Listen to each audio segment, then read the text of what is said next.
This podcast is part of the Deluxe Edition Network. To find other great shows on the network, head over to deluxeeditionnetwork.com. That's deluxeeditionnetwork.com. Bev's Video Kingdom is intended for a mature audience. Listener discretion is advised. Bev's Video Kingdom really is brought to you by... What the fuck? What's up, dude? One of my renters broke the toilet again. That dude takes giant shits. Now I know what I'm doing tomorrow. Why don't you hire a property management company or something to take care of that stuff? Because they suck, and they take 10%. You know, our dude Hank owns and manages Heritage Realty Partners. I think he said he only charges 5%, and he visits each property at least once a month. That's right. He's always posting beers from the road. You have his number? Actually, I do. His personal number is 805-451-5734. Perfect. Now he can deal with my renter's big shits. Heritage Realty Partners. For all your property management and investment needs.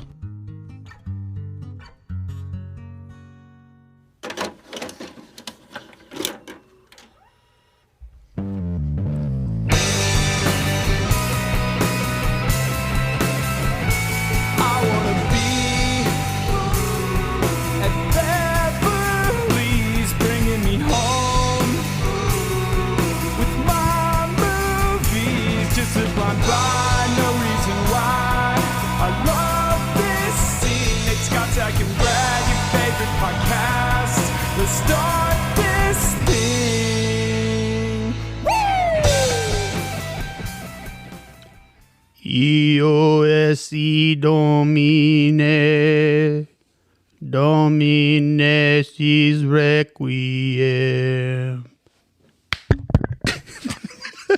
Everybody kind of hit their mics. We all tried to figure out something. I went forehead. You need the actual book, though. Yeah. I tried to go for the thump, and it didn't work so well. Oh, my gosh. Welcome to Bev's Video Kingdom. And we are here, and I'm still a little hungover from the other night. We can actually we kind of we pretended to talk about it last week's episode. Yeah, last week we were making shit up, and this week we actually did participate in the release of the BVK 3. Yes, hazy IPA draft. So we'll talk about that a little bit later. Today we are here. We're going to talk about one of my favorite movies of all time. This was my pick, and Monty Python and the Holy Grail.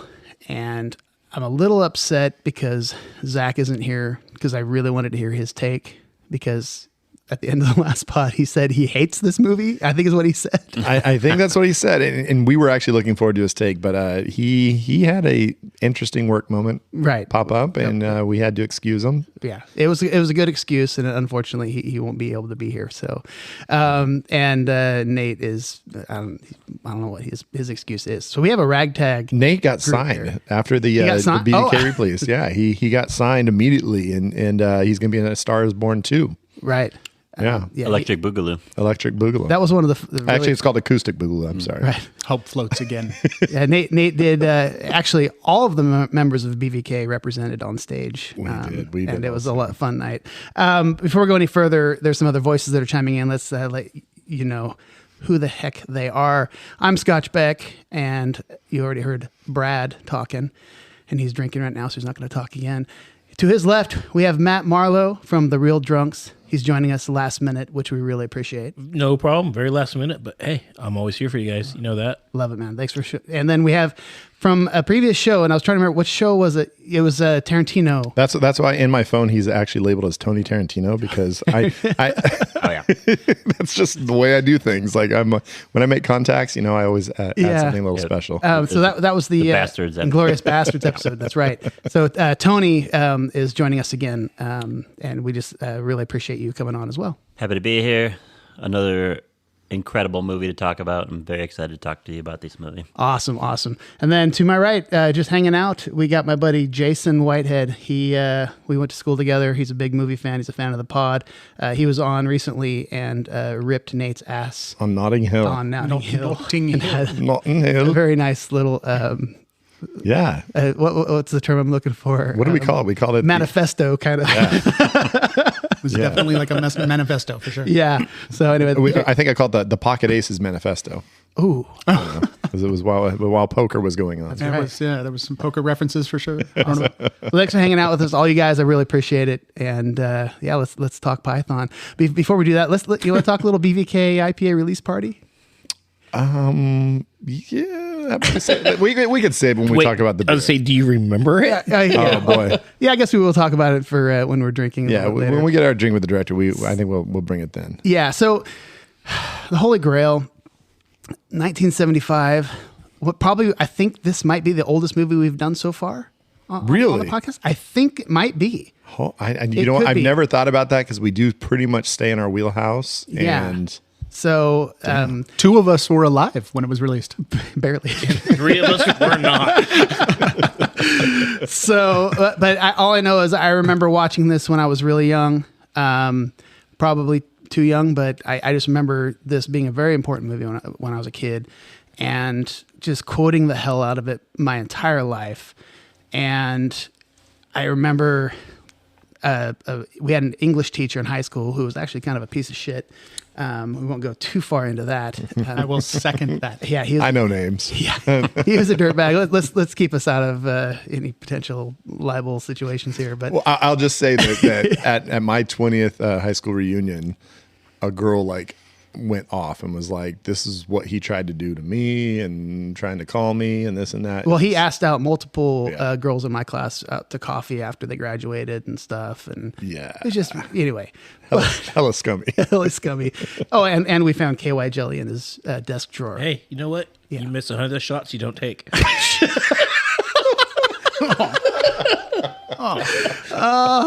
Yeah, that's the real drunks, everybody. Cancel them. Hey, No. 4 out of 5. 4 out of 5 BBK My listeners know me. agree that this teacher was a piece of shit. So anyway, but what I do remember, one good thing about him I remember is he did a lesson plan for tying this movie into Beowulf, the actual story Beowulf, and actually made Beowulf something that we could understand by using references from this movie. And then we also got to watch this in class, I think. And so I just thought that was a cool, unique way to make a lesson cool, because Beowulf's a tough read. That's a very interesting movie to tie that to. Right. Because you could easily have just watched The 13th Warrior, which maybe I that don't came think it was out It wasn't out when we No. met. Yeah. That's right, because you guys These guys are graduated old men. what? Because we were alive when this 86? movie came out. When we graduated 86? When they watched Monty Python, they had to reel in the whole little reel to reel, and it was like on a screen. It was filmed. Right. It was pretty awesome. They had to hit play on the cassette recorder to get the sound going. Take off that old sex ed video of the drive-in theater. So I don't know. Anyway, I love this movie. I love that lesson. Brad, I'd love to hear your thoughts on what you think of it. So this is again one I saw when probably pretty young, probably before I should have. But it's part of my family. My family loved slapstick. I grew up on Looney Tunes and all that kind of stuff. So it was like this was right in our wheelhouse. And then add in English accents, which I love. And then my favorite thing about this movie is that there was always the Castle Anthrax scene. And I remember, like, I think my dad would either like fast forward it or something and like not let me watch that part. And I always thought like, oh, dude, this must be just like an awesome scene. Like, I cannot wait to like, sneak somewhere and see the scene. I was like, oh, they say oral sex. Like, that's it. Right.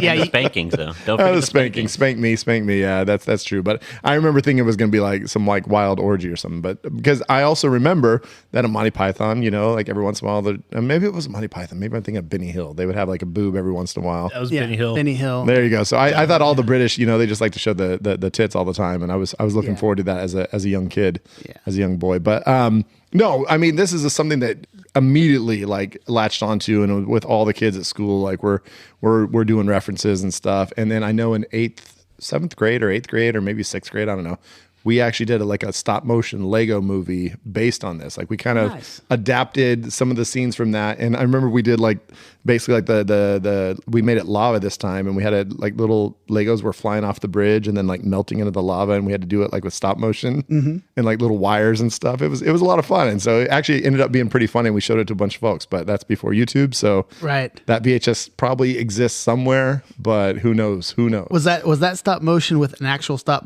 motion feature, or did you actually the camcorder, just the old school camcorder, just stop it, and you got to get that timing down right. And it was Jason and I were talking about that earlier. Super shitty. We actually did a project and we reenacted the Scarlet Letter, and we did it in stop motion, and it's like literally hit the button, stop the button. As quick as you can. And sometimes we it wouldn't do it right, and we'd have to get a real long take. We have to redo it. And these gosh darn kids nowadays, they don't know how good they got it. I would say this got to be difficult. We got to spin the reel on the side of the camera. There's going to be a lot of this. A lot of it. Welcome. These TikTokers could never. Remember, he is also the same age as me, so you can throw some of it his way, just direct. But technically a little younger, though. Just on that technology leap right now, I will say that it's pretty badass. There was a kid who was doing stop motion Lego, but obviously with computers and all the shit nowadays, like a little 14 or 13-year-old kid, and he all of a sudden got hired to do like a scene. I think it was in one of the Lego movies or something. He did like an actual little like scene from it, and or no, maybe it was Everything Everywhere All at Once. They had like a Lego part or something, and he got to do that scene because they saw him on YouTube and were like, this kid's hella talented. Like, let's get him help us make a movie. And I was like, probably when they go to the Lego universe in that movie, there's like one scene where they go to like a Lego universe. Right. Was it Everything Everywhere at Once? Maybe. I think it was. But anyway, I was just like, holy shit, like that movie exists somewhere that we did. Yeah. And I would love to see it now because how bad it probably is. Yeah. But at the same time, I don't know. I just wish I was, sometimes you think you feel like you're in the wrong era. There's times where I wish that maybe I was a musician back in the 60s, because then like maybe I could have been, like my band could have been big back then or whatever. Cute joke about how he was almost a musician in the 60s. I'm biting my tongue right now. Hey, Scott, what I'm saying, I would love to be a kid now and have YouTube and know how to do all that shit and be creative. I'll say I really legit got sad as I was editing our last episode, and you were talking about you were kind of commiserating with Cliffy Chamberlain about the whole actors not getting paid because now that they're not getting the streaming rights, and you brought up Flying Blind, and when I thought about that 200,000 listens on a song, like if that's people who actually have to buy the album because instead of downloading it, like that's significant money for one, and it shows like, oh, this song's got some, now let's start playing that. And it's just like that Napster disrupted the whole system. Dude, it absolutely did. Yeah. And you guys were just at the wrong time. It's just the fact that you were born at the wrong age. Yeah. It's crazy. Literally like maybe 5 years earlier than that, then like those 200,000 purchases, that might have been 200,000 purchases of our CD. And now they're like, oh, this is an up and coming hot band that everybody we need to get you on tour and this and that. Yep. Yeah. Team Lars. Fuck. Oh, yeah. That's one thing I did kind of agree on with old Lars. Yeah. Okay, Marlo, youngin'. Yeah, I'm not the youngest one here. I'm in the middle. That's true. Okay. This movie I remember watching as a kid. My cousin Steven, who's a few years older than me, he discovered it somehow. I don't know. Probably one of his friends at church or something showed him. So I had to watch this movie every time I was at his house, and he would quote this movie every time. But for some reason, I still love this movie because I also grew up watching a lot of like the Benny Hills and the other Monty Python movies. Right. I'm a huge fan of like dry English humor anyway. That's kind of like my forte. So this movie I hadn't seen it for a while, so I had to watch it like 3 hours ago just to brush up on it. Right. But I'm glad I did because it is a great movie and is worth watching. So, and I just think that a lot of the jokes still hit, they still land, and the whole thing works. There's scenes where I was like laughing my ass off as I'm sitting in my living room by myself. Yeah, in a crisp 90 minutes. It's nice and short. Yeah, it's right there, and there's just those scenes that hit hard. They hit really hard where you're just like cracking up. Right. Tony, so you're the youngin'. Yeah. Yes, I am. Okay. I'm the youngest here. I'm only 15. That's a great beard for a 15-year-old. I mean, God damn it! Who invited our old Houston teacher? I was a kid. I never saw the movie, but I felt like I saw it because my uncle and dad would quote it like endlessly around me, like the knights who say knee and everything. The castle, the Frenchman. I fart in your general direction. Like Your mother smells of elderberries. yeah, it was a movie that I was like, well, I've seen this, and then I actually saw it, and it's one of those things where it's an experience because you know what's happening, but you don't know the context, and there's these little things in between. There's these little in between jokes that like those were the ones that stick with me even more. But yeah, it's great, and like Monty Python as a comedy trope is, I mean, that's as good as it gets for me. Right. Yeah. I mean, Eric Idle, John Cleese, Graham Chapman, Terry Gilliam. I mean, these guys are just comedy legends. Right. And Terry Gilliam, who is, I think, one of the directors. Yeah. I mean, he went on to do like Brazil, and He has a pretty good resume. 12 yeah, Monkeys. He has some great movies coming. We'll talk about that for sure. like that. And I think a lot of those movies, the style of those movies, you can see it in this movie. This was his first. Yeah, it was his first movie. And so he co-directed it with Terry Jones. Terry Jones, one of Yes. the cast members. Yeah. And so, but yeah, he got his foot wet and definitely led to a pretty darn interesting career. Well, the weird thing for me is, as much as I love this and love the humor, I really haven't seen any of the other Monty Python movies. Really? Which is weird because we were talking about this earlier. And I saw The Meaning of Life, which is pretty out there, and there's some rough there's some rough shit in that one. And it was I don't remember it being very funny. And I think that might have soiled my Monty Python at a younger age, because I think I was expecting to love it because I loved Holy Grail so much. So I never saw Life of Brian because I go, well, I didn't like this movie, so maybe Holy Grail was like a one-off. And again, then, you know, as you're a kid, you formulate these opinions. And so I just went through my life without seeing it. I've seen a ton of scenes from Life of Brian, and I know a lot about it. And it's just one of those I've always meant to go back and see, but I haven't. It's hilarious to me is that my wife, her dad was a minister. He's a retired minister. And that was like when I first like met her, and I don't know, of course, Monty Python came up at some point or whatever. And I was like, oh, I'm a Holy Grail. And she's like, oh no, my family, we loved Life of Brian, which I thought was hilarious because that's a pretty raging, harsh critique of religion. Yeah, I saw a clip of John Cleese, and I think it was who was Sir Galahad in this?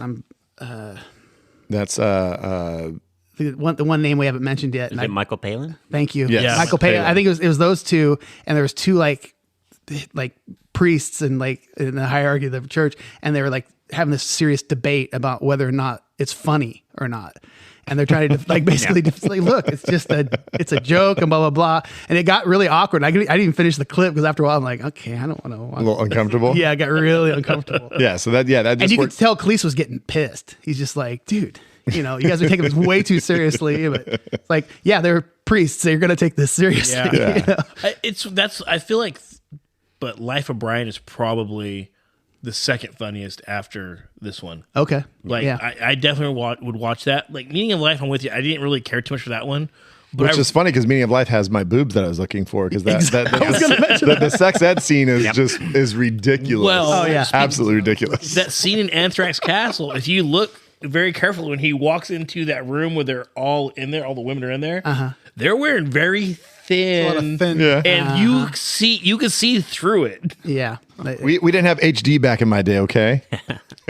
But to get you to watch like Life of Brian, I think the thing that makes it funnier and better than Meaning of Life, which you had a bad experience with, or whatever, is that I think Holy Grail and Life of Brian both are like, the whole movie is like one narrative structure. Yeah. Where Meaning of Life is like these little Segments. cuts. Segments, Yeah. yeah. Very And some of those episodic. cuts hit and some of them don't, It's- or whatever. So Yeah, it's I almost. think it's better structured. And I think you would probably. It's kind of like watching a 2-hour episode of Flying Circus, which is great. Flying Circus is amazing. Right. It's hilarious, but it hits different. Yeah, but like, I mean, like Saturday Night Live or any other like thing like that. And I mean, that's very different. But I'm just saying, some of them you're gonna like, some of them you're not. Yeah. And then that hit not hit problem. It's like movie 47.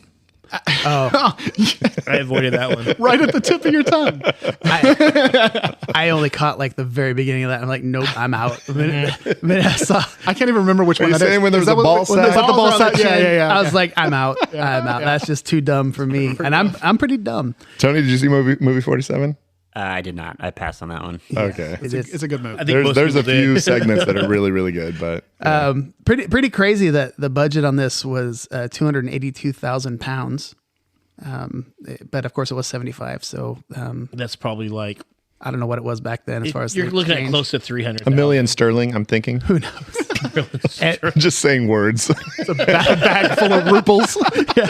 What is that in? What is that in I think doubloon? that was like 430,000 pence. But definitely less than $1 million. The box office 2.4 million, and then they did a re-release of it at some point, or they've probably done many in theaters. That's made like 5.5 million. So Definitely made its money. And DVD sales. it went DVD wild, sales for is sure. where it definitely. It's a classic. Most people own this movie. Absolutely. Most fans of comedy own this movie. I've probably bought it multiple times, same like here. on VHS, on DVD, probably Blu-ray. In fact, I actually bought it on Amazon today because it was like, $3.99 to rent or $12 to buy. It's on Netflix, I think. Was it? Yep. Son of a bitch. Well, I own it now, so there you go. Sometimes on like that though, it'll be like $3.99 to rent or $4.99 to buy. I'm like, why would I not pay the extra dollar just to? I have did it that with the forever? movie the other day we were doing on our show. I was like, why am I just a fucking extra dollar? I think it might have been, what was that movie?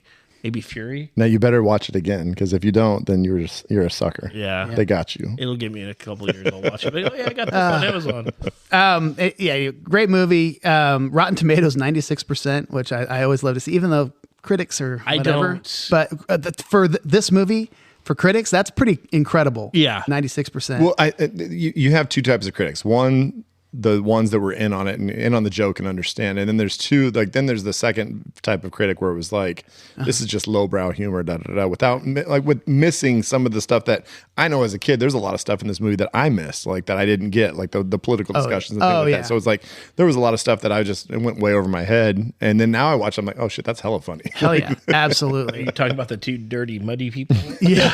Literally harvesting dirt, I think is what they're doing. Oh, look, this is all wet. She's like, here's some nice filth over here. Well, we could talk forever about background characters because Oh my there's so gosh. much wild background stuff in this movie. Before we go any further, I do want to say that we listen to our episodes and I'll listen to myself and then I'll have a misquote and I get so pissed because I'm like, God dang it, we didn't fix that. I already said a misquote when I said your mother smells of elderberry.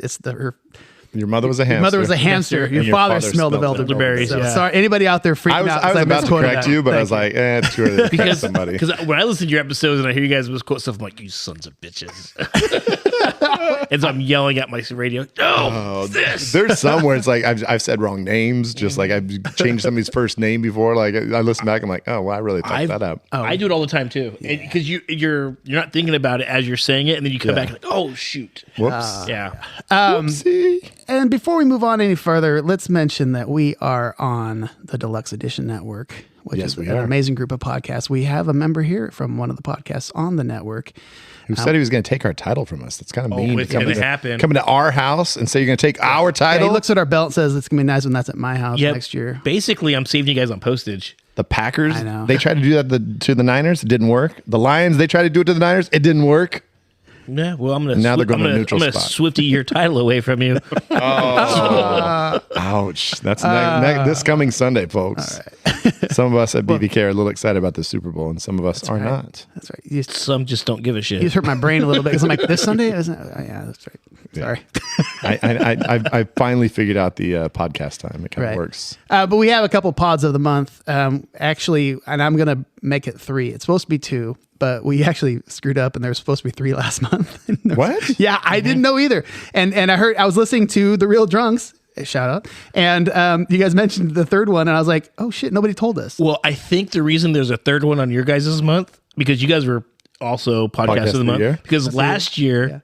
Well, last year when you guys were podcast of the month, you guys didn't have to share it with anybody. Oh yeah, we were by ourselves. You're by yourself. So Casey, I think Casey threw an extra one on there for you guys. Well, shit. Because you guys were getting a little too mouthy about it. A quick shout out though to the our friends at Barrel Age Flicks. I think they're going to be doing an American Pie episode coming up very soon, and you might want to listen to it because so Ron and I, Ron is actually a Lions fan, and me being a Niner fan, we made a little friendly wager. Oh, really? A little podcast friendly wager, and so you might want to check out his American Pie episode, just to hear what a Lions fan has to say about the game that took place a couple Sundays ago. I'm intrigued. I think Ron might be a little pissed at me because in our group chat I was talking. You were jumping in. I was jumping in, and I don't even care either way. I was just talking so much crap. You were to him. dogpiling a little bit. Oh man. Okay, so we forgot to mention that last month the Kindness Matters podcast was also the podcast of the month for January. That was very unkind of us. I know that was the most unkind thing I could do. So I'm going to be kinder from now on and mention them this month for the next couple episodes and maybe the next few. Scotch, Make up for it. Scotch. Listen to me. Kindness matters.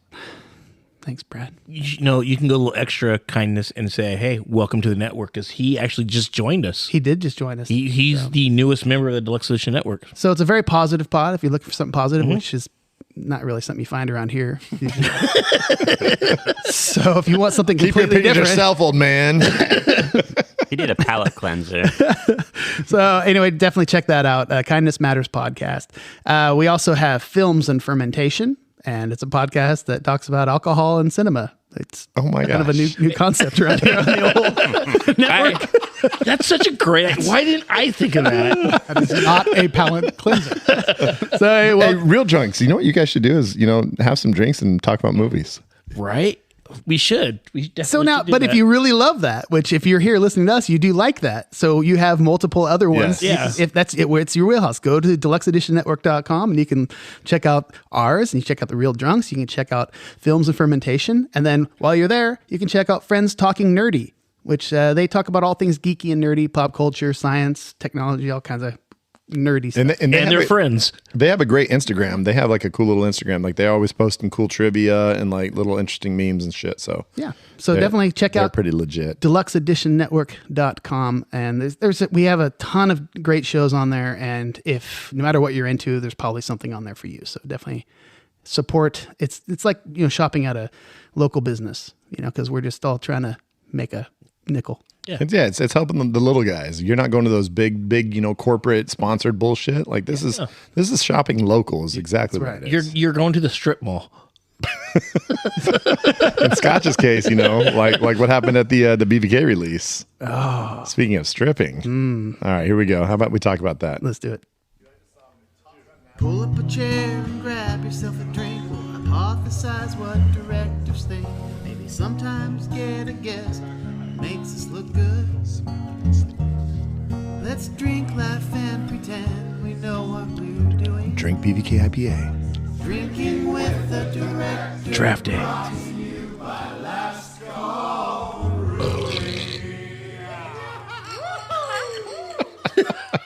That's why we do our promos live. We don't just put that shit in post. That's right. We do it right here live at the studio. So I'm looking around the table and I'm seeing some representation. And I think we've got almost all of us. Almost all of us. And I just forgot to grab. I'm grabbing it first break. Okay. It's going to be all right, buddy. I know.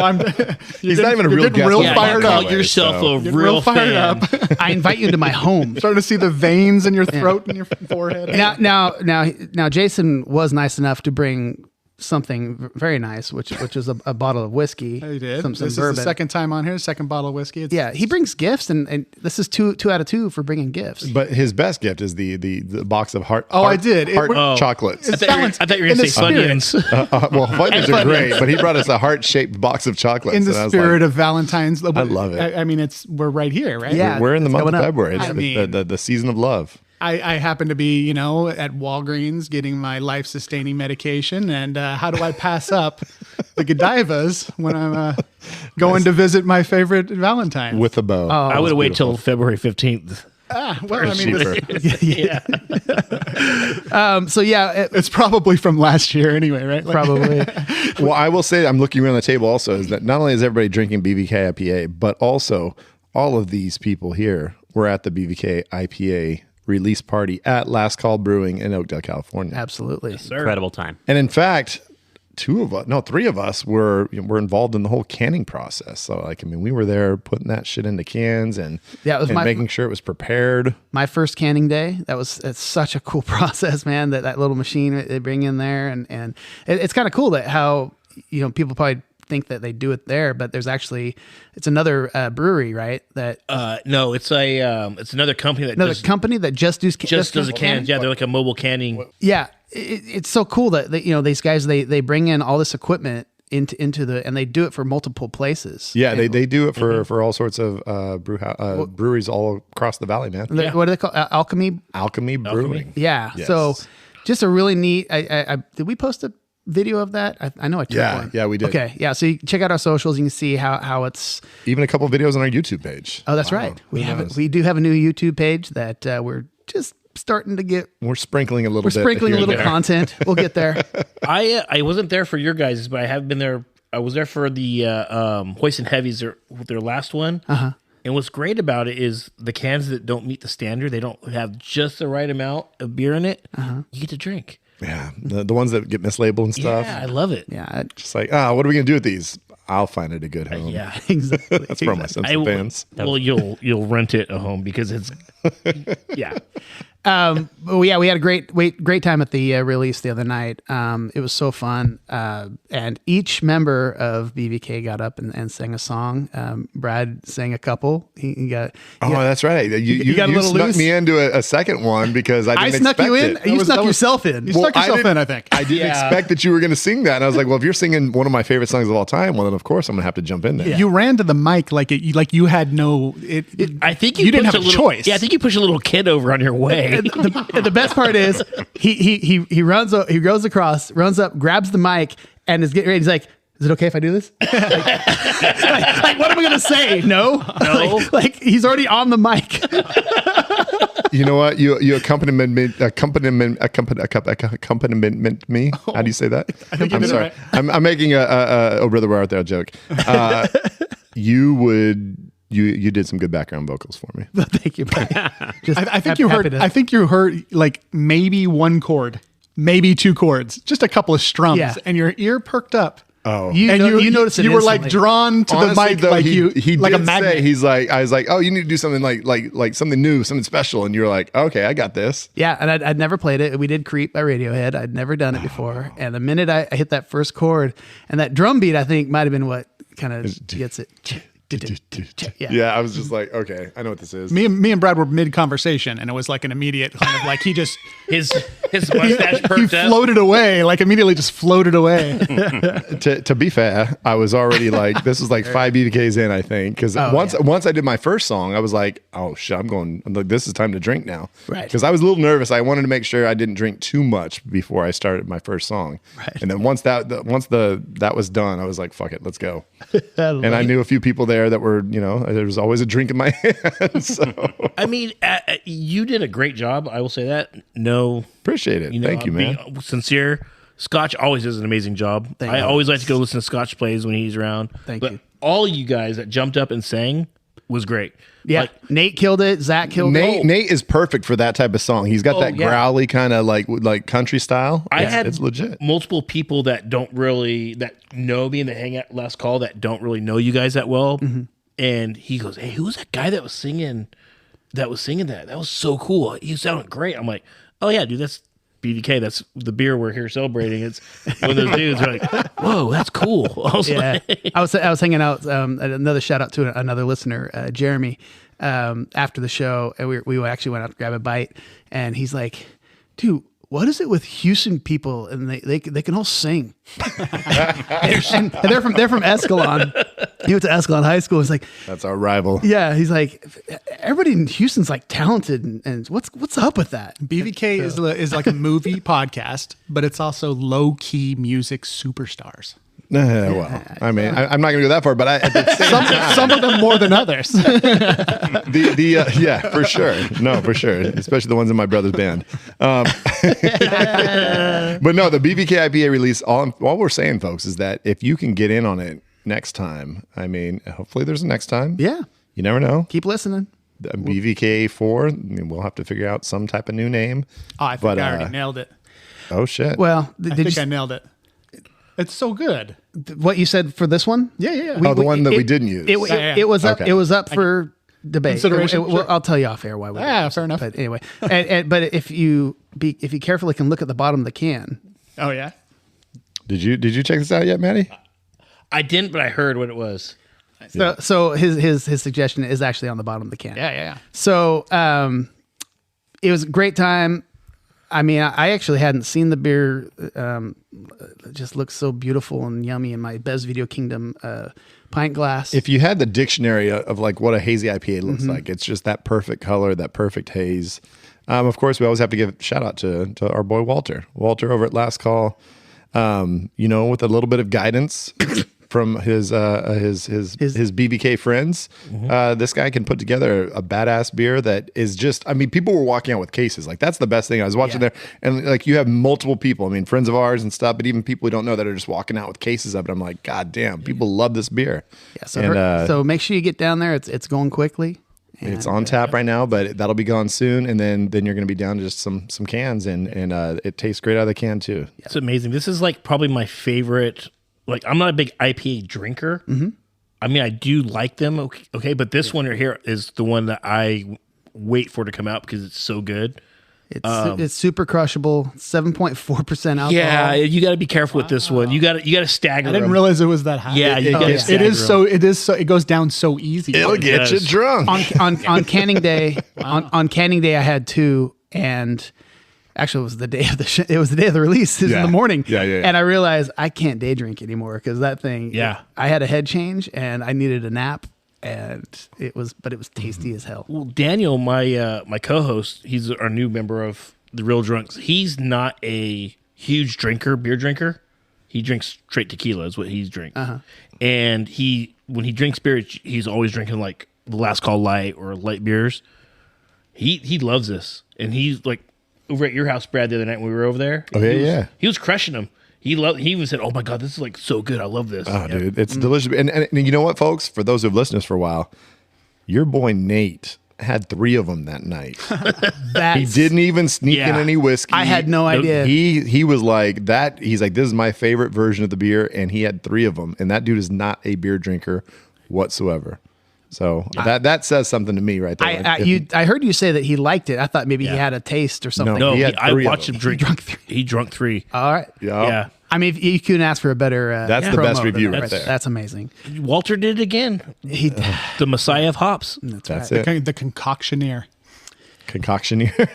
Like that. Wait, what was the Walter said on our pod one time? He said that Alchemist. it was Willie T. Taylor who's going to be at Dying Breed. I think this Wednesday. Yeah.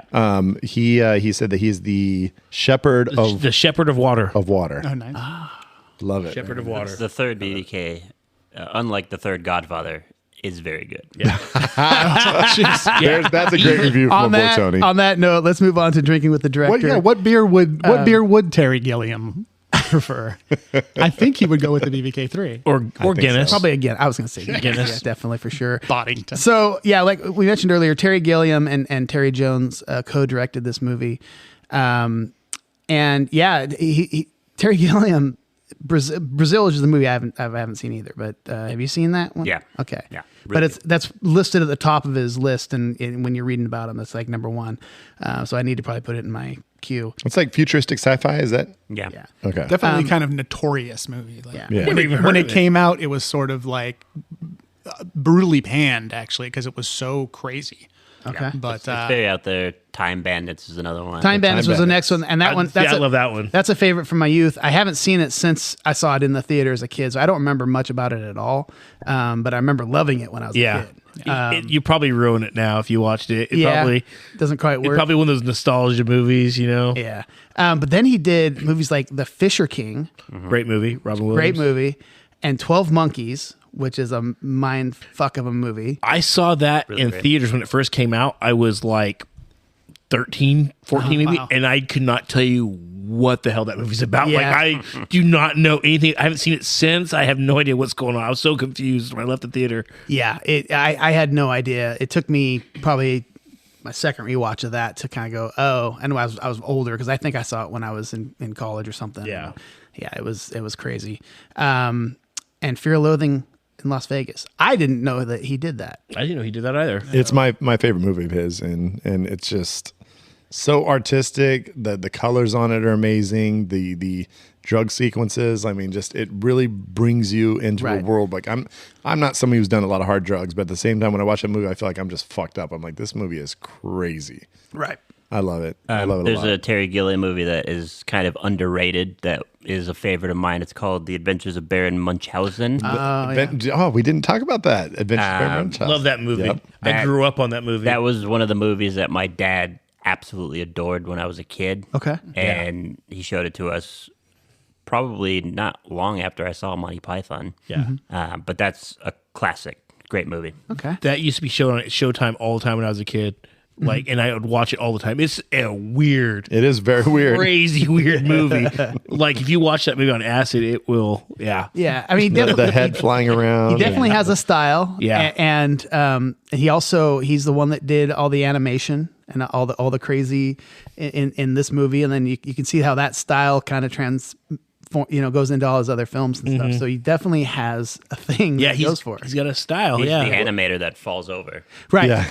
Yeah. Yeah. One of the things I saw that I was reading about was that so Gilliam was so into the technical aspects of the movie that he wanted to get shots right and stuff. And I guess that caused a lot of tension on the set because they were filming. It was cold, rainy, and at times he was like, "Well, I just need the sun to be." And they're like, "Fuck you! Like I don't care what the sun is. Like just let's do the shot." And he was very artistic about it. And Jones was all about just he wanted the comedy to be right. So he was like, you had one director who's like, "I want to make sure the comedy's funny," and then the other director's like, "I want to make technically a better movie," and that became kind of a point of contention. Right. And none of them really had a lot of fun on the set. That was going to be one of my questions was like co-directing a movie like this. Like how hard is it? Because like you hear about like Wachowski brothers or, the Farrelly brothers, like always usually family related that are doing this together.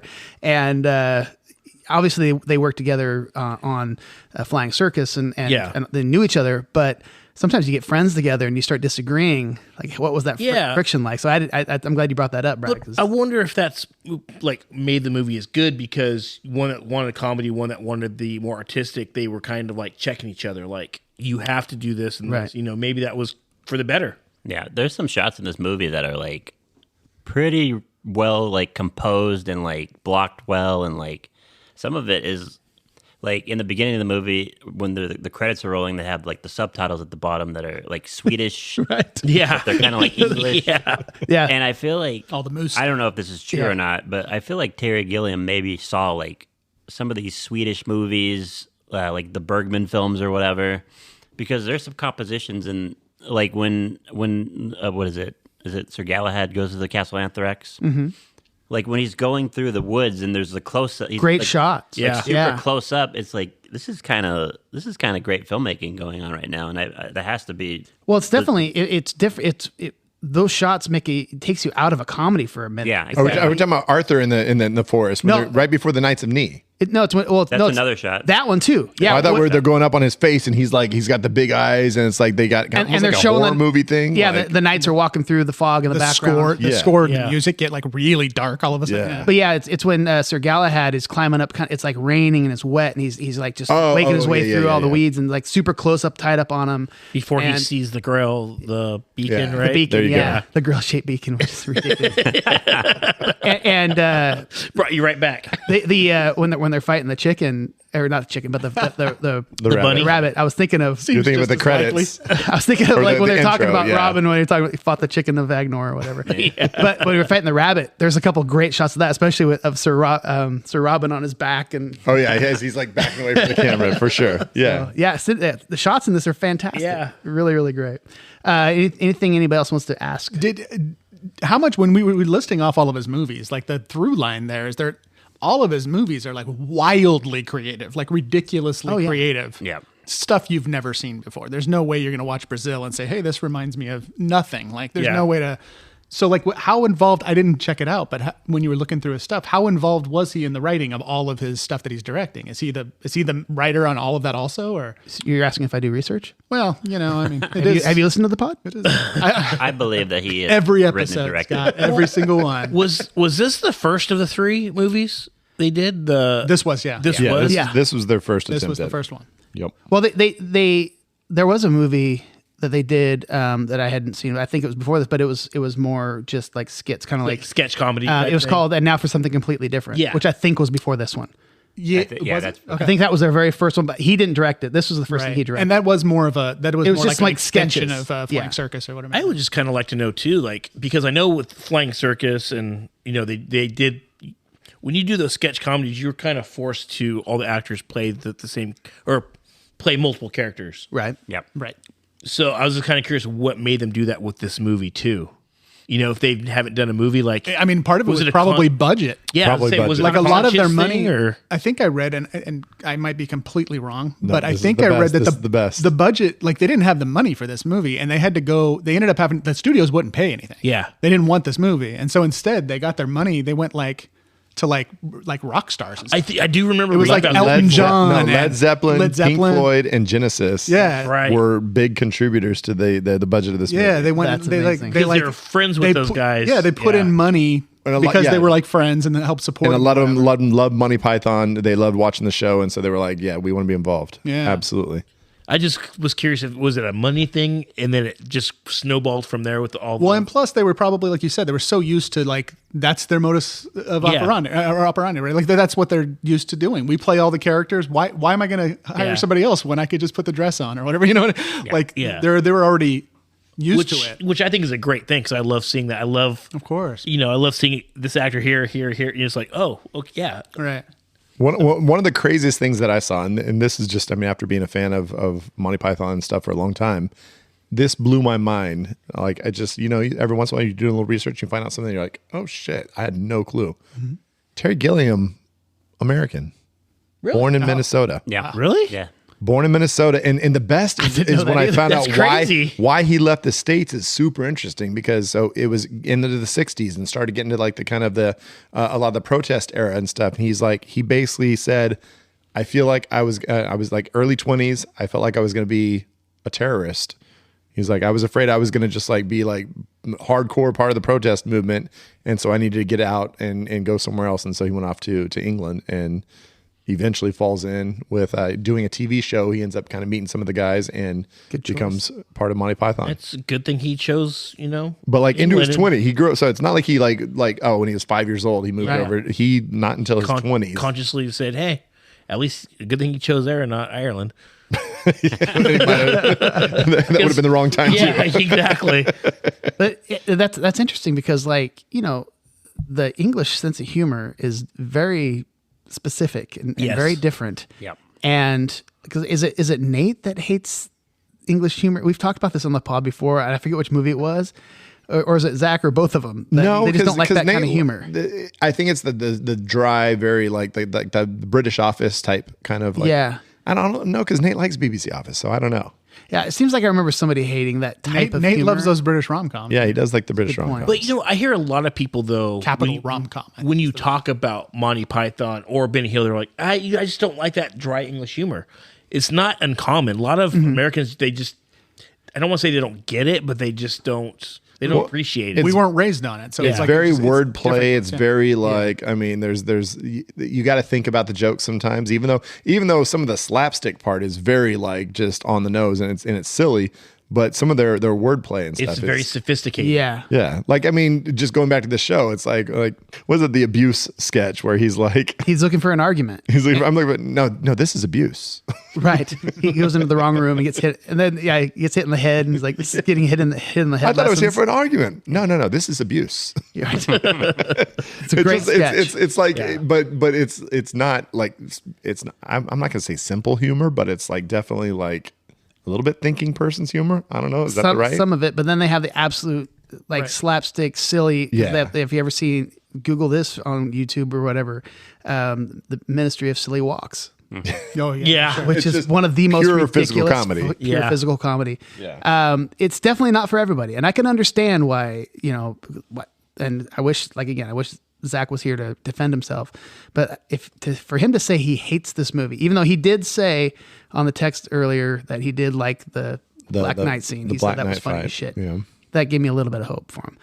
And I didn't love every single part of this movie. There's definitely some lines that didn't hit for me, and I could tell, I bet British audiences love that, but I didn't find that funny at all. So I get it. Same here, but I'll save that for Later. later. Got it. Yeah. For maybe another segment. Anybody else have anything for the directors, or should we move on? I'm seeing heads shaking, so let's move on to the next segment. Thank you, Monty Python, for Thank you, making guys. these movies. We appreciate y'all. This episode is brought to you by FX's Feud, Capote versus the Swans. Inspired by actual events, the series tells the story of Truman Capote and the women he betrayed. The original housewives. They were society's most elite women. Rich, glamorous socialites who defined a bygone era of high society New York. From creator Ryan Murphy, this drama series features an all-star cast, including Naomi Watts, Demi Moore, and Diane Lane. FX's Feud. All new Wednesdays on FX Stream on Hulu. Have you ever watched the news and wished that you could see something more positive, or looked online and saw all the aggravation and anger and hatred out there and thought to yourself, why can't I just see more positive things in my life? Hi, I'm Mike Rathbun, and I'm the host of the Kindness Matters podcast. Every week, we promise to bring you stories that will uplift you and motivate you and inspire you to see the kindness and be the kindness that this world needs more of. Tune in, the Kindness Matters podcast with me, your host, Mike Rathbun. Is it a one-night stand, or do you cut his arms and legs off, or take him home to mom and dad? It's like fuck, marry, or kill. It's Shag Snack Body Bag. Okay, Shag Snag Body Bag. Oh, look, you're going to just overlook the fact that you threw in a little Monty Python humor into the Shag Snag. You're so cute. Every once in a while, I like to do my job. It's like not too long ago, I got some shit for not. Okay. Why is he even on this pod? He's got one job, Scott. My only value is to make music stuff. Okay, Shag Snag Body Bag, the stuff that you absolutely just want to just give it to, which is Shag. So you want to take home mom and dad you just really love, but you want to give it a long-term commitment, or body bag, just fucking get rid of that shit. So anyway, we're going to start with our guest, Matt. I knew you were going to start with me. Oh, man. We're going to snag. Snag. No, we're going to shag. Shag. I did. God That's the damn it, first time. Nate. That's the first time I've done that. You always give Nate shit for that. Now you go ahead and do it yourself. It's the BVK talking. What are you going to shag? It is the BBK. What am I going to shag? Oh. You know what? 7.4. I'm going to shag the Castle Anthrax scene. That is one of my favorite scenes, and it fits because Oh, it was very important to me in my youth. oh my, just the dialogue in that scene is hilarious. Where they're Yeah. like, what was her name? Zoot. Zoot was the first girl, and then her twin sister. was Dingo. Dingo. Yeah. Dingo. The names and all. Well, because the nurses were Piglet and what was that? the other one I can't remember. Piglet and something else. But yeah, we are doctors. Yeah, we are doctors. They do have basic training. Basic medical training. Well, it's because Monty Python was always known for the guys playing the girls, and this is like the first scene where it's like it's Right. girls playing girls for the And most part. they were all crazy hot too. Super hot. Yeah. And the ultimate male fantasy, she's like, we're just so many score women between 16 and 19 and a half. That's what made me laugh my ass off. The 16 and 19 and a half. Insane. That's the first time that Sir Galahad is called Sir Galahad the Chaste, too. Right, Like, the chaste, which I didn't understand as a kid. Yeah. I thought somebody was chasing him. Yeah, and yeah. I was like, oh, now it makes more No, sense he's in the just trying to scene. avoid it, but they finally convince him. But Right. not for long. Yeah, because when Sir Lancelot comes in, he goes, no, there's only 150 of them. I can take them. Too much peril. Too much peril. I can take a little peril. I bet you're gay. No, I'm not. that was that line, the last line that my uncle always used to say that. But you're gay. No, I'm not. No, I'm not. That's great. Tony, what do you got? I'm gonna go with the Tim the Enchanter and the rabbit and the holy hand grenade of Antioch sequence, specifically the holy hand grenade, because they start this bit, and it's pretty late in the movie when this happens, where King Arthur keeps saying 5 for everything instead of 3. Yeah. It goes on way too long. But Yeah. Like, and I rewatched it before this, and I was like, wait, they're still doing this bit when they get to the bridge? Like, it's kind of crazy that they just committed to this. They're playing the long game. But specifically with that scene, you have this guy who's, I think it's Michael Palin. He's got the Book of Armaments, and he goes through this whole thing about how you can't say 1 or 2 or Don't stop at 1. You can say 2. You can't say 2 unless you go to 3. Immediate to 3. 5 is right out, and it's just It's right out. this whole bit. And then he gets the grenade, and he goes 1, 2, 5, and the guy goes 3, sir. Yeah, 3. And then he chucks the grenade. It's just, I think that bit is one of my favorite bits because it's just keeps going throughout the last like 20 minutes of that movie. Yeah. And then you got the Tim the Enchanter, which is just funny because you seem like, oh, Merlin. And he goes, my name's Tim. You're like, what? There are those who call me Tim. Yeah. He thinks about it. He says this as a question. He doesn't even say it. Those that call me Tim. It's like a question. Which is another. I love that little gag because they're using these totally non-medieval names. Because they do it early in the movie. He's like, old woman, man. It's like, you could have called me Dennis. Yeah, I didn't know you were called Dennis. You didn't ask. Yeah. It's so, those names are so basic and plain. It's so amazing. I love it. Yeah, Tim the Enchanter. Well, and just Tim trying to explain, like they see the rabbit, and of course they're just clowning, and he's just trying to explain it, and he's just like, he's getting, well, it's got teeth, like it's got this. Look at the bones, the bones, and even like, Cleese is so great in that. But he's actually, when he's explaining it, he's spitting. And I don't know how those guys didn't flinch because so much spit is coming out of his mouth. That's something that I noticed on the rewatch. I was like, he's just straight up spraying. Yeah, I noticed that today when I watched it. I was like, hey, he's like just like spraying everywhere. Brad, what are you going to shag? It's actually kind of related to Tony, is just the silly violence. Like, I kind of feel like I'm the Looney Tunes generation, grew up on just slapstick violence and ridiculousness. And this took it to another level. It was like, as a kid, after watching, countless hours of Looney Tunes and just ridiculous, cartoons and stuff like that, this was like a movie that was doing that. And like, when you first see an arm get chopped off and it's just gushing blood and you're just like, what is going on? Like, they can do this? Like, this is like violence, but it's hilarious. And just all of the slapstick violence in it is great. The rabbit. My particular favorite is the castle when Lancelot's going through the castle. And it's just, he's just wrecking shop. Yeah. Kicks the bride in the chest. Oh my gosh. It's one of my favorite scenes. And just that by the fact that it like starts again too, when he comes out. Oh, sorry. Yeah. I just get carried away. That was the funniest part of that scene though, where he kicks the bride in the chest. I'm like, he just kicked that bitch in the chest. It's so bad. And then he stops by the flowers. He chops the flowers just for no reason at all. But he's like hacking and slashing everybody, but he gets to the bride and goes, ugh. And again, this is a movie I've seen just, I don't know how many, like 20, 30, 40 times at least. Yeah. And there was something I noticed it was last night, I think we did my rewatch or whatever. But when they're retreating from the castle the first time that they start getting the animals launched at them, Lancelot runs up and he hits the castle with his sword like once and then runs away. Yeah. And that's Cleese just totally like ad-libbing. He's the brave one. Yeah. So he's going to go give it one whack and then he finally runs away. Stabbing the castle. Oh, that's so good. So yeah, just silly. And you know what? This is a nice also segue because, next week we're going to be talking about the silliest violence in movies for our draft. So, oh man, look at that. That's just a little preview little little teaser. I'm going to shag just a lifetime of quoting lines and scenes from this movie and how much entertainment it's given me in my real life and connecting with somebody who's seen this movie. And like, especially with my dad. My dad loved this movie, and hearing my dad say "me," just oh god, it made me feel. It was so happy, and he just loved this stuff. So I loved quoting with him, talking with him, and coming up with it. We even had somebody gave him. I think one of my cousins gave him a set of coconuts that were actually Monty Python. They had a little bag, little cheap little coconuts, and which the coconuts are just—that's the most ridiculous thing.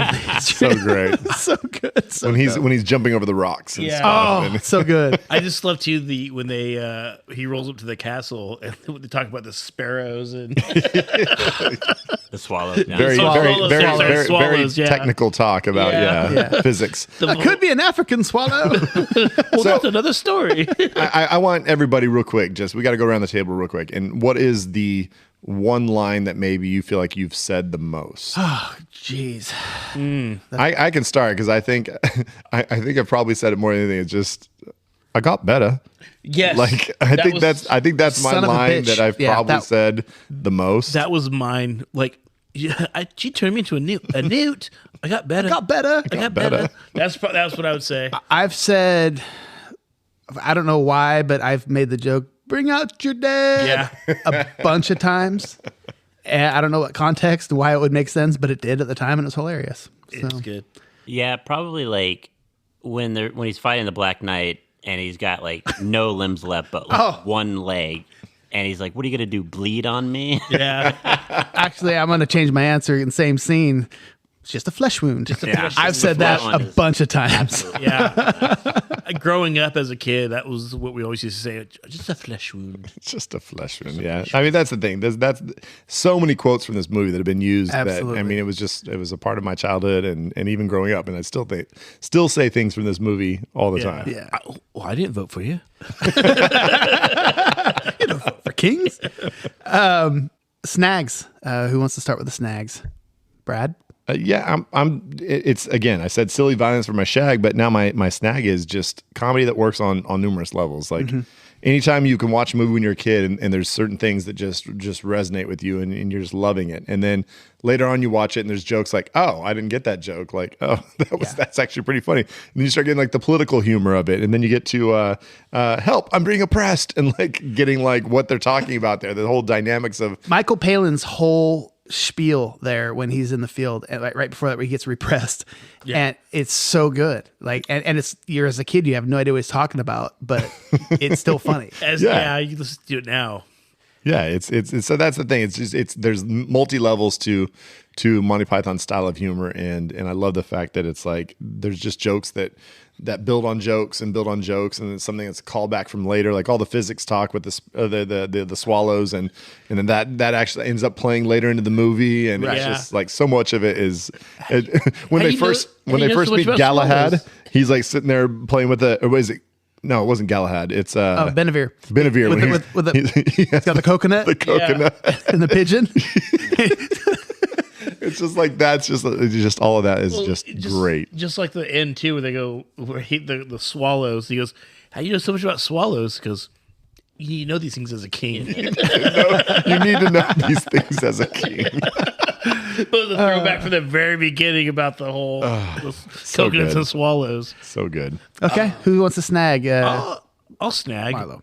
I will say I'm gonna snag going back to like it's just the quotable scenes was just amazing. Mm-hmm. Just like the scenes we just talked about with like what was it, the filth farmers or whatever it was? Yeah, you know? Them or the bringing out your dead. That whole scene where the guy's begging him to take the guy. No, I could go for a walk. Come on, can you help me out? Not dead yet. I'm doing better. Yeah, I'm doing better. He's like, can you help me out? He fucking whacks him over the head. Thank you. I feel happy. Yeah. But is that what he says? It's happy? I feel happy. Yeah. I feel happy. But I would say my favorite scene, though, as a kid, I would have definitely said, even before I watched this movie, I said, I will snag like that fight between, Arthur and the Knight. Mm-hmm. Black Knight. But watching it now, I'm gonna say like the best scene that I really want to. I'm gonna snag this actually, the witch scene. That cracks me up so much. Where they put the nose on her and dress her up. What do you also burn with the witch? More witches, dude. And I've watched this so many times, and I'm always just drawn to John Cleese. In kind of in the middle, in the back there, his commitment to when they're saying burn her, he's just going for it. He's so like good. punching his hand. Yeah. He's just so excited to burn a witch. Oh, I love his commitment. The whole thing with what else floats? A duck. Yeah. Yeah. Okay, so if she floats and the duck floats, she's made of wood. Yeah, and and Eric Idle has my favorite line in that whole thing where he's like like, what do you do with wood? How do we prove that she's mad at wood? Let's make a bridge out of her. It's so like dumb. I completely forgot about that line. I've seen that movie countless times. That's like the what also floats. Yeah, very small rocks. Very small rocks. That's my snag. I'm gonna snag that scene. I love it. That's great. Tony, what do you got?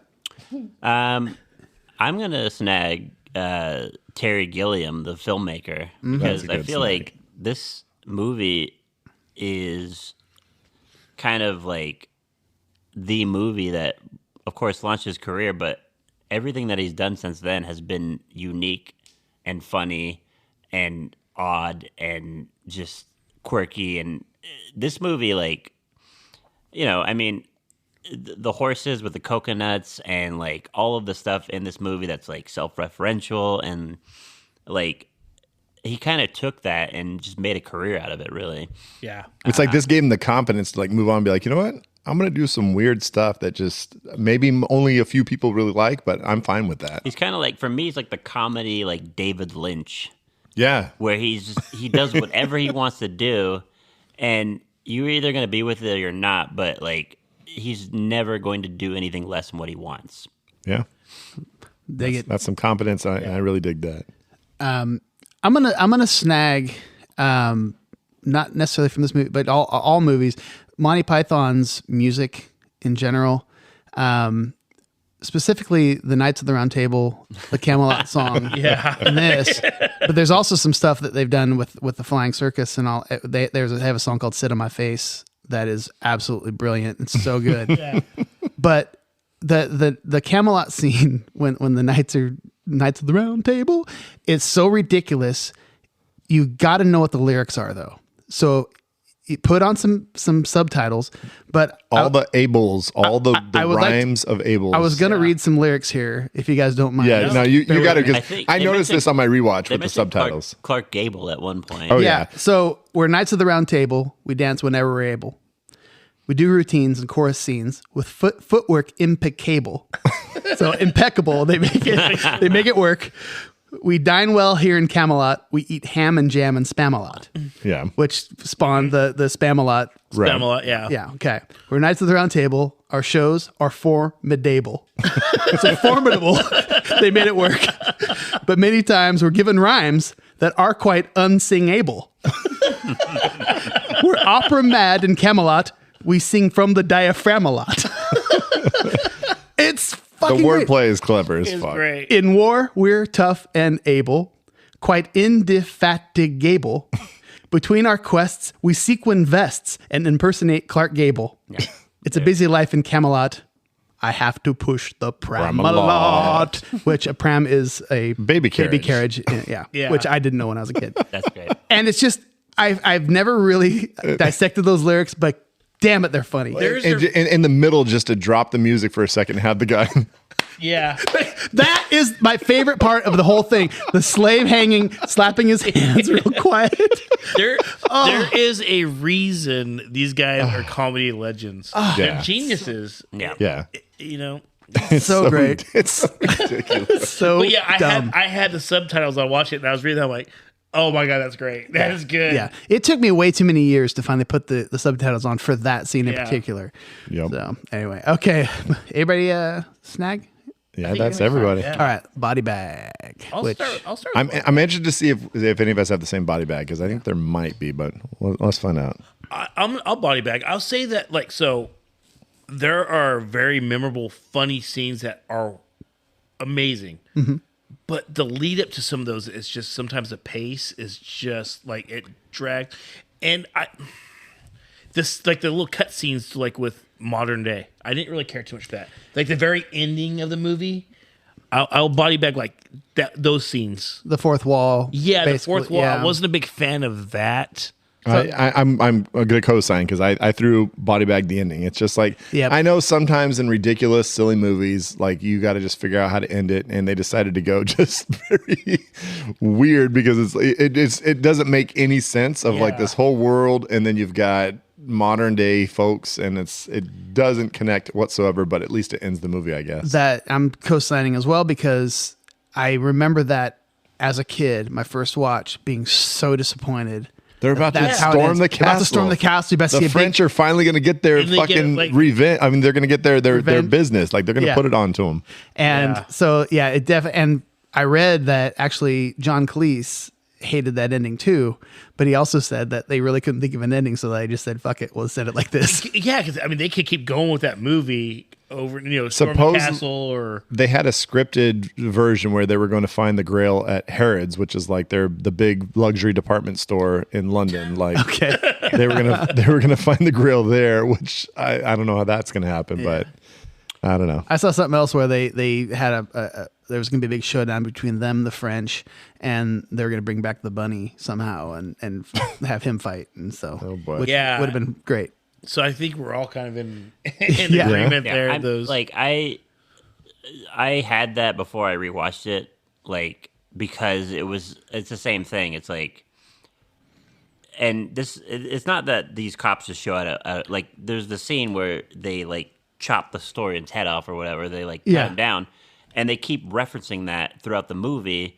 And so on the rewatch, I was like, okay, this is absurd, but this movie is absurd in a way that it's not that it works, but it's like it works, but it doesn't work, and it's fine. And it's hard for me to find any other thing that I would body bag in this movie other Yeah. than that. No. That's I pretty agree. much what it came down to Yeah, me. same here. And I literally I just thought back to my youth, and I just remember being so bummed Yeah. that they didn't have a fight at the Yeah. end. And I was like, because look at all the people. I was so stoked. He has an army. They're gonna beat the crap out of these horrible French guys that have been taunting them so horribly. I'll this whole body time. bag this. I'll body bag after that happens, and it's just a black screen, and it's the Wurlitzer going on for like 3-4 minutes, and you're thinking, oh, there's something's gonna happen, and nothing happens. nothing happened. Yeah, because they did the credits at the beginning. Yeah. All the credits are at the front, and I will say that I mean, obviously, it's silly as well as that the fact that they leave the little island. They had the boat to the island, Yeah. but then they just walk across. Right. And I think that's part of me that as a kid, I was like, how are they going to get across the water? Are they all just I going to know. run across? Like, Yeah. what's going to happen here? And then The score is great on that one as well. Can I just say to you though, like I will say about the Frenchman in the castle, they act the shit out of that. Like the dude that's like going with his hands on his like, Yeah. just going for it. I will say that's one other line that I think I've said as much as some of the others is, oh yes, it's very nice. I say that a told him lot we already too. have one. And they start laughing. But another part from that whole is when they bring up the Trojan rabbit, then the three guys are at the gate. And he's like, huh? Present. Huh? Let's get it or let's go. So it's like he talks in French. They don't understand it. He then he speaks in throws English, one English. and they get it.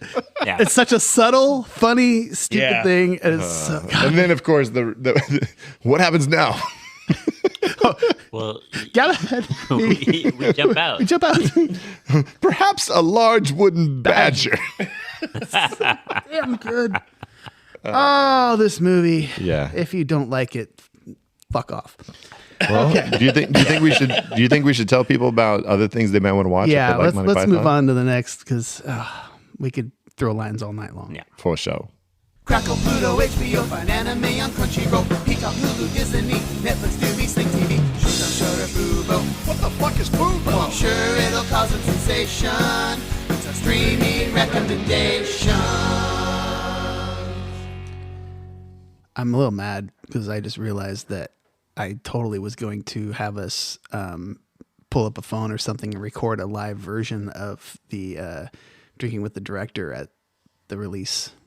There's a few things like we didn't take a Scary Refrigerator. gosh, your scary refrigerator. Your horror movie scary refrigerator is it needs a movie about it. It loves ice. I think we have to write a script. I mean, they did one for a tire. Why not a refrigerator? Scary refrigerator. All right. No, I was gonna say we also, we didn't take a picture with Walter and Jake and like the crew. Like that was kind of Something else we didn't do is we didn't take a paper That's the magic and, of and, BBK3. and make a paper cut. We Makes you we- forget everything that you were supposed to do. Yeah, folks, I there's a little bit of disappointment in all of us because we did talk about the fact that, and I gave him every opportunity to opt out, and he didn't opt out until the day of the event was to do a little jackassery and cut Nate's toes. The webbing of his toes was going to be cut. with paper. And I was going to use the sword that Beatrix gets from what's his name in fuck. Gosh dang it. Hattori Hanzo. There you go. From Hattori Hanzo, and I was going to get that sword, and I was going to cut through his fucking webbing of his toes. And he pussed out. I don't know if he pussed out because we didn't really push him. Didn't he say his dad offered him $200 not That's what it was. His dad, who's one of our Keith, we love you. You're one of Keith, our we biggest love you fans, so and you much. were like, I don't want my son embarrassing himself like that. Yeah. And My you dad would paid have been him. the opposite. He'd be like, I'll give you $200 if you guys do it. Do a couple extra. Yeah. Anyway, so that didn't happen, unfortunately. Yes, folks, we kind of promised some shit that didn't happen, and I apologize. Okay. So We would never do that on The Real Drunks, guys. Just letting you guys know. all right. And All right, well, I'm showing up next episode that I get to be a part of. I'm going to cut some fucking toes. Here we go. streaming Rex. ready. Something that if somebody likes this, they're going to like something else they can stream. Any suggestions? Oh, gosh. You guys want me to go first? You can. Sure. I don't think mine's going to get stolen, so I think I'm good. Going like with the kind of slapsticky comedy, of Monty Python. Mm-hmm. I'm gonna go Mel Brooks. Oh. And I'm gonna say one of my all-time favorite Mel Brooks movies. I'm gonna go Spaceballs. Okay. It's slapsticky. I mean, obviously, Monty Python isn't like parody, but it's their own little It thing. kind of is, yeah. But parody on like If you like those same type of humor. that era Yeah. of film. But I'm gonna go with Spaceballs, like slapsticky. It's one of my all-time favorites. Mel Brooks is up there, so I'm gonna go with that. Sweet. Okay. That's a solid one. Tony, what do you got? Do you know where it's streaming? Is it streaming anywhere right now? Spaceballs. Oh, you know what? That's a good question. I just kind of picked that off the top of my head. Okay. The movie that I'm going to go with is kind of in the same vein. It's a movie that I saw that was sort of piggybacking off another movie that I saw from these guys. So the movie that I'm going to pick is called Top Secret. Oh, yeah. Great one. It's the guys who made Airplane did this movie, and it's Val Kilmer. His first role, actually. It's really silly. I won't say that it's funnier than Airplane because I feel like Airplane's like it's hollowed ground. Like you can't say anything is funnier than that. But I feel like there are jokes in like the scene where he's fighting underwater in like the saloon in Top Secret is one of the funniest things I've ever seen. Yeah. I haven't seen it in so long. I need to rewatch it. It's been a years since I've long seen it, time. too. There's so many good jokes. It's just joke after joke, Yeah. joke. And I think it's you can rent it on. I think you can watch it on Pluto TV. There you go. Pluto TV is what I see here. And I love that the cover, it says, Shh, Top Secret. It's got the cow. And it says, from the makers of the original Airplane. And then a little asterisk, and it says, not the Wright brothers. That's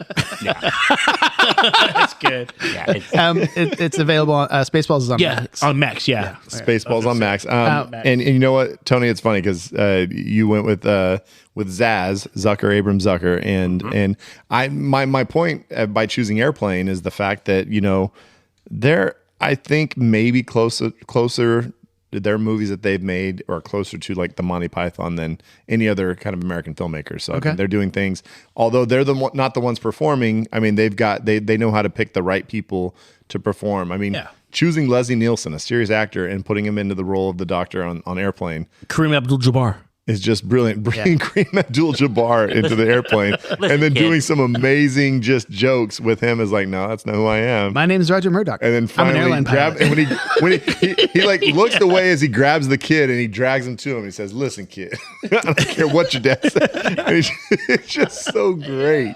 have you ever seen a grown man naked? So yeah, they're like right in the same wheelhouse. And of course, I watched Airplane a shit ton when I was a kid, and there was. That is one that you and I think have talked about Yeah. doing on this show at some point. Hopefully, we Can will. I just say, I do love that scene with the two kids, with the coffee scene. Oh yeah. Hella old. I like my coffee black, like my men. And the kid, the boys is like, what? The talking jive scene is like one of The the nun. classic I speak scenes. jive.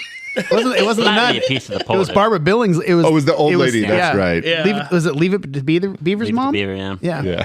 Flatten me a piece of the porter. It's just Is that streaming anywhere? It's maybe on Prime Video or Paramount. Like, and Just Watch It looked a little confusing. It's like subscription or something. I don't know what that means. Maybe you got to have Paramount. Maybe you got to have Prime. Try it. Love it. And if Classic. not, just rent it. Yeah, you should definitely. It's worth it. That's definitely worth it. It's a great one. Mine's gonna be a little different. Not quite as slapsticky, but definitely in the genre of the medieval times.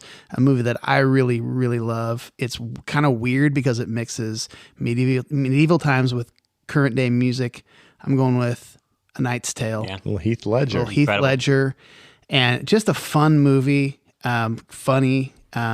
And just kind of like I said, kind of quirky with bringing in like the David Bowie and the "We Will Rock You," and it's very different. But I just dig the movie. When it first came out, like that actually took me out of it. And I didn't like it, but the more you watch the it, more I watch it, the more it is a great movie. Yeah, the cast is amazing in it. Yeah, It was ahead of its time because it was. Sophia Coppola did Marie Antoinette, and that was like one of the big things with that movie is that they had like 80s pop music in it. Right. And like, of course, this movie came out before that, and it's different like styles of movie. Like this Knight's Tale is more like popcorn kind of fun adventure movie, but I feel like that movie was really one of the movies that took the idea of like pop music and melding it with like medieval whatever. It just especially the great. The dance scene and when they meld the actual medieval dance style and then it actually during the song morphs into David Bowie. Yeah, it was really, really cool. I think Baz Luhrmann was also one who kind of really got into that as well.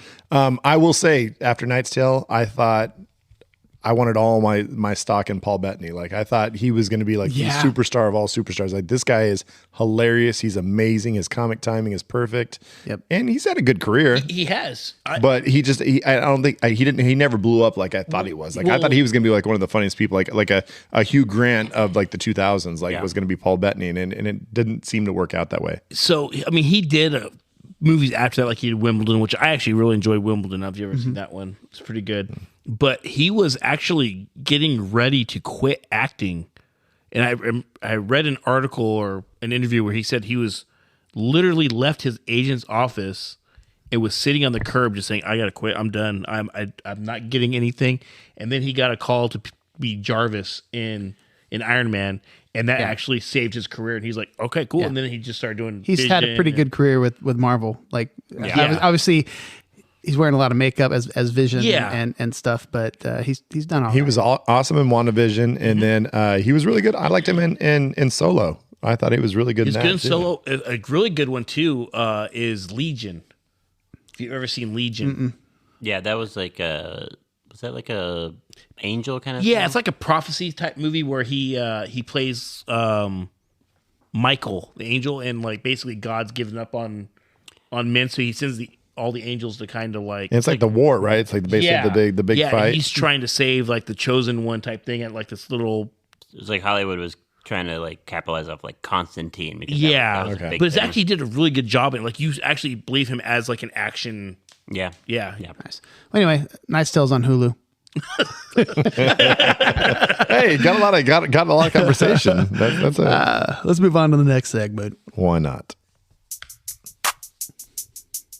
No jet wash for Maverick, Meg's still on that goose stick. Iceberg list Titanic, Leo's drawing that nude shit. Jim fucks Nadia like we all thought he should. Ricky and Doughboy get the fuck out the hood. Luke hooks up with Leia just like he's intending. It's time for a reshelf and alternate endings.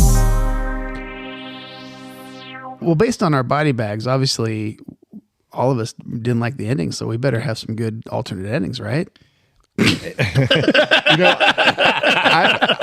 I've got one. Like literally, they could not think of a good ending for this movie. Like Monty Python, like the whole troupe couldn't think of a good ending, so we're like, we can do it. Maybe we can do it. Mine is just, it's not even like it doesn't really even work because this movie's slapstick and silly, and the whole juxtaposition of the modern era with the medieval times doesn't really make sense. But what I like to think though is that as the cops are, they're starting to like arrest everybody, and they're bringing like maybe one of the knights like ends up getting shot, boom, boom, boom, and it's like, oh, you think, oh my God, they killed this guy, and then they realize they go over. And all these like scientists come out and they have like little iPads and stuff. And what it was is that this was basically like an offshoot of Westworld. It was like the medieval world, and the robots had gotten off somehow their little land, and they just kind of were doing their own little thing. Just they're all little AI controlled, just doing their little thing, and that's they create their own little universe. And the humans were trying to like, fuck, we got to like wrap this up and fix this. And they figured out where they were, and now they were like, trying to capture them all and bring them back to medieval land so they could reprogram them and, put them back into play. All right. It was the Westworld adventure. I dig it. That's it. One thing I would have liked to have seen is maybe somehow bring back the monster that ends up like eating the monster. Brother maybe somehow they catapult that thing into the French castle there and take those guys out. But it's just something to. I hated those French winning at the end. Fucking French, they were so mean. Yeah, and so mean. Just you're assuming that the cops just like left them alone. They're like, those people, the French over there on the island, we'll just leave them cops there. don't like to get wet. It's a fact. So they're not going to cross the water. Oh man! Wow. We didn't even mention throughout this whole pod the ARG scene. Like, I love that he's like, wait, did he write? You wouldn't write ARG if you were dying.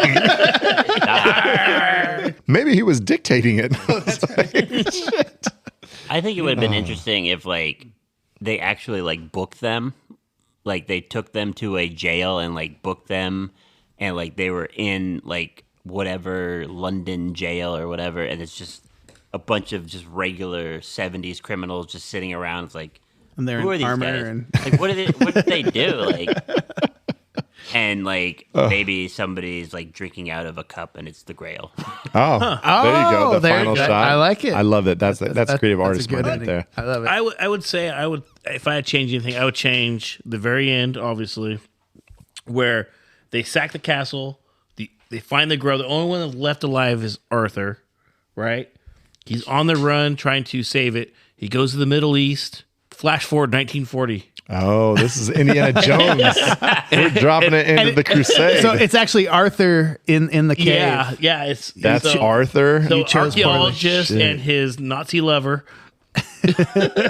Does the Arthur, the ghost doesn't look that different from Arthur, He does does it? kind of look Right? like him. You know what I'm saying? Oh, that would have been a nice little callback. Yeah. Them. Okay. And then he passes the torch to an archaeologist named Dr. Henry Jones Jr. Hey, I like that. Dig it. That's terrific. I will say that looking at this, there's a knight. He dresses, his armor is all black, and he somehow withstands having all of his limbs chopped off.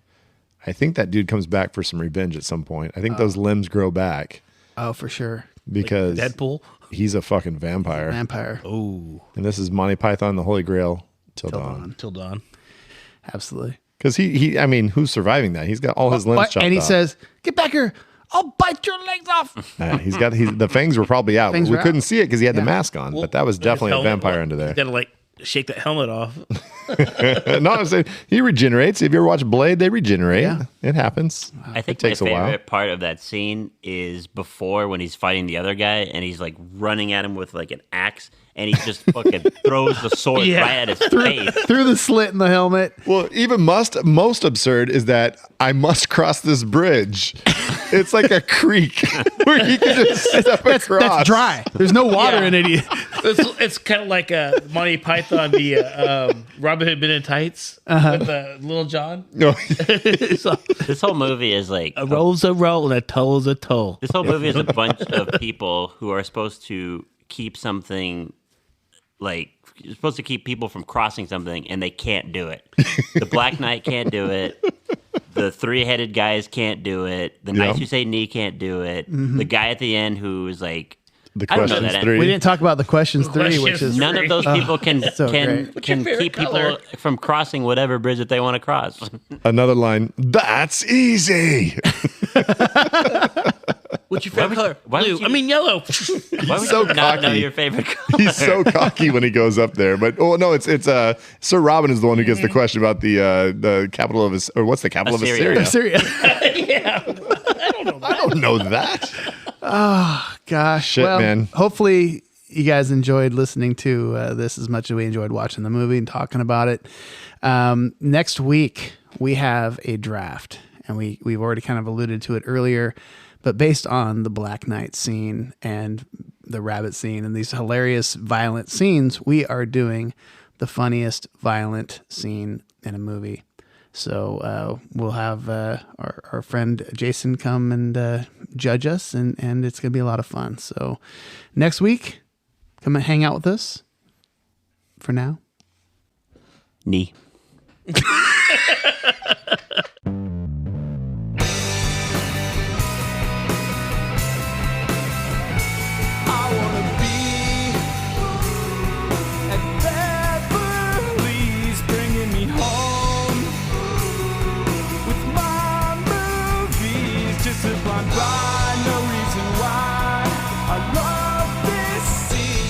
I can brag your favorite podcast. The stars.